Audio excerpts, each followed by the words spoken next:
இல்லத்திற்கு நேரடியாக அஞ்சலி செலுத்துவதற்கு அங்கு சென்றிருக்கிறார். விடுதலை சிறுத்தைகள் கட்சியின் தலைவர் தொல் திருமாவளவனும் இப்பொழுது மறைந்த இயக்குனர் பாக்கியராஜின் உடலுக்கு அஞ்சலி செலுத்துவதற்காக அங்கு வருகை புரிந்திருக்கிறார்.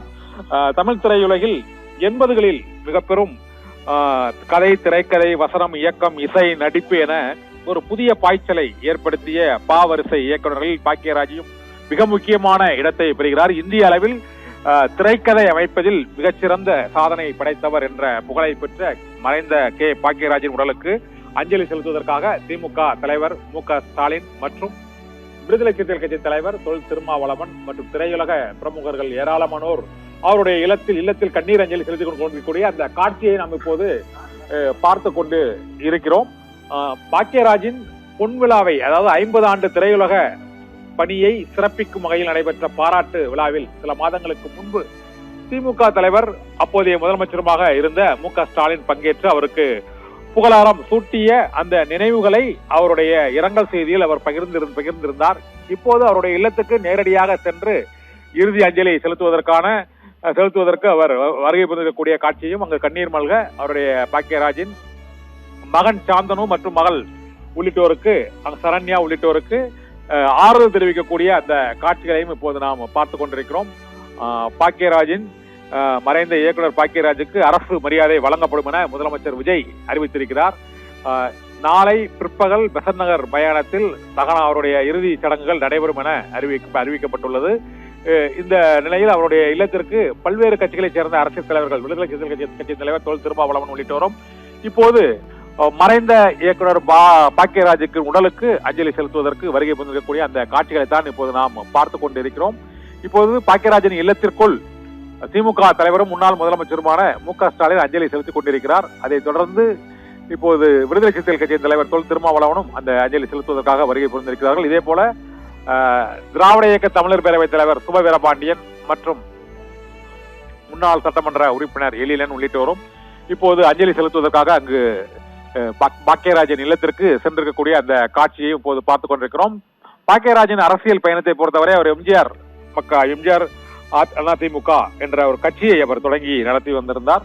அதன் பின்னர் அவர் திமுகவில் இணைந்து பணியாற்றினார். அதற்கு பிறகு மீண்டும் அவர் அதிமுகவில் இணைந்து, அதன் பின்னர் திமுகவில் இணைந்து கடைசியாக அவர் திமுகவில் இணைந்திருந்தாலும் கட்சி பணிகளில் ஆர்வம் காட்டாமல் அவர் ஒரு பங்கேற்பாளராக இந்த திமுகவில் கடைசி வரை அவர் இருந்த சூழ்நிலையில் இப்போது திமுக தலைவர் மு.க. ஸ்டாலின் அவருக்கு அஞ்சலி செலுத்துவதற்காக நுங்கம்பாக்கத்தில் உள்ள அவருடைய இல்லத்திற்கு வருகை தந்திருக்கக்கூடிய அந்த காட்சிகளை தான் இப்போது நாம் பார்த்து கொண்டிருக்கிறோம். அவருக்கு பாக்கியராஜின் குடும்பத்தினருக்கும் மற்றும் உறவினர்களுக்கும் திமுக தலைவர் ஆறுதல் தெரிவித்திருக்கக்கூடிய அந்த காட்சியை தான் இப்போது நாம் பார்த்து கொண்டிருக்கிறோம். நுங்கம்பாக்கம் வள்ளூர் கோட்டம் அருகே உள்ள பாக்கியராஜின் இல்லத்தில் ஏராளமானோர், திரையுலகைச் சேர்ந்தவர்கள், அரசியல் பிரமுகர்கள், பொதுமக்கள் என ஏராளமானோர் அவருக்கு இறுதி அஞ்சலி செலுத்தக்கூடிய அந்த காட்சிகளை தான் பார்த்து கொண்டிருக்கிறோம். பெசன்ட் நகர் மைதானத்தில் நாளை பிற்பகலில் அவருக்கு இறுதி மரியாதை பெசன்ட் நகர் மின் மைதானத்தில் நடைபெறும் என அறிவிக்கப்பட்டிருக்கிறது.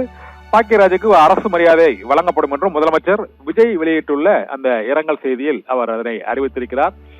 இப்போது அரசியல் தலைவர்கள், திரையுலக பிரமுகர்கள், இயக்குநர்கள், நடிகர்கள் உள்ளிட்ட ஏராளமானோர் பாக்கியராஜால் உருவாக்கப்பட்ட அவரோடு உதவி இயக்குநராக பணிபுரிந்த பாண்டியராஜன் மற்றும் இசையமைப்பாளர் தேவா உள்ளிட்டோரும் அங்கு அவருக்கு அஞ்சலி செலுத்த வரக்கூடிய அந்த காட்சியை பார்த்துக் கொண்டிருக்கிறோம்.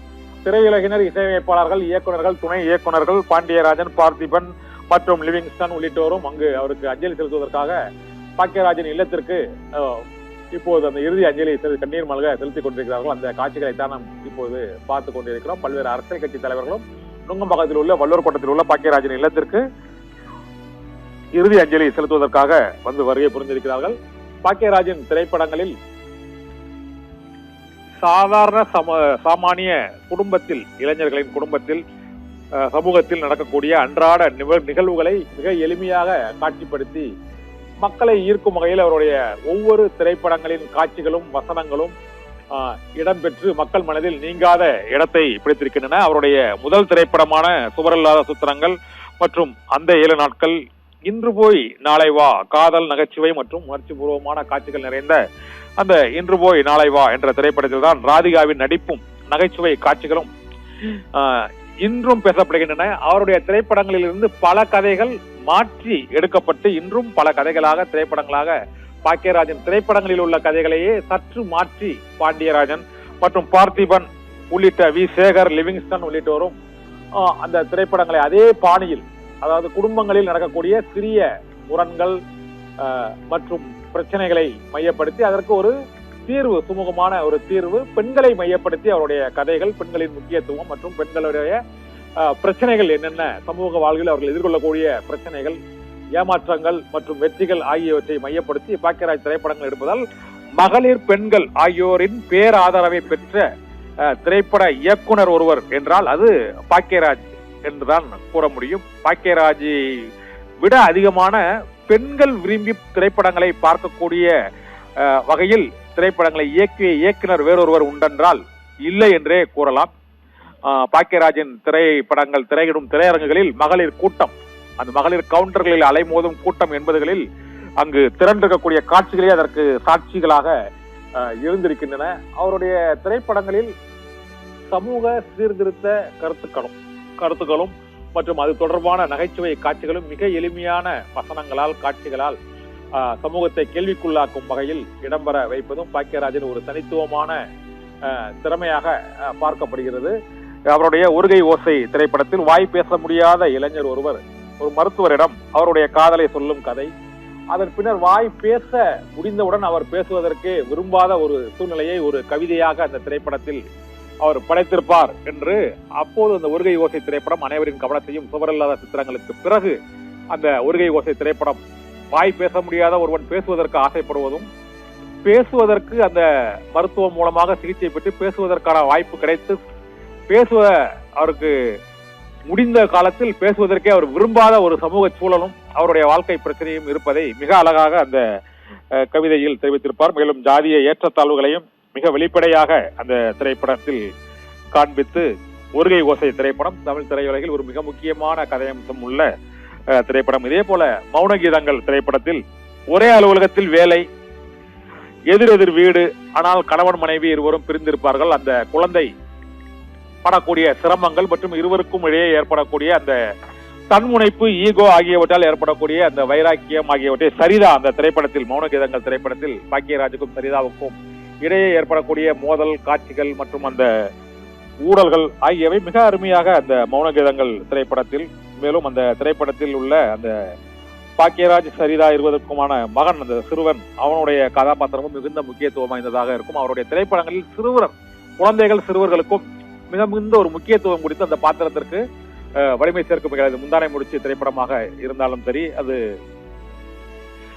மற்ற மௌன கீதங்கள் திரைப்படமாக இருந்தாலும் சரி, இது போன்ற குழந்தைகள் மற்றும் சிறுவர்களுக்கு மிகுந்த முக்கியத்துவம் கொடுத்து அவர்களையும் ஒரு முக்கியமான பாத்திரமாக அவருடைய திரைப்படங்களில் காட்சிகளாக உழவ விடுவதும், அவர்களை சுற்றி திரைக்கதையை பின்னுவதும், அந்த காட்சிகளை நகைச்சுவையாகவும் மிகுந்த உணர்வு பூர்வமாகவும் அமைப்பது மௌன கீதங்கள் முந்தானை முடிச்சு முதல் பல்வேறு திரைப்படங்களில் அதை திரைமொழியாக வெற்றிகரமாக கையாண்டிருப்பார்.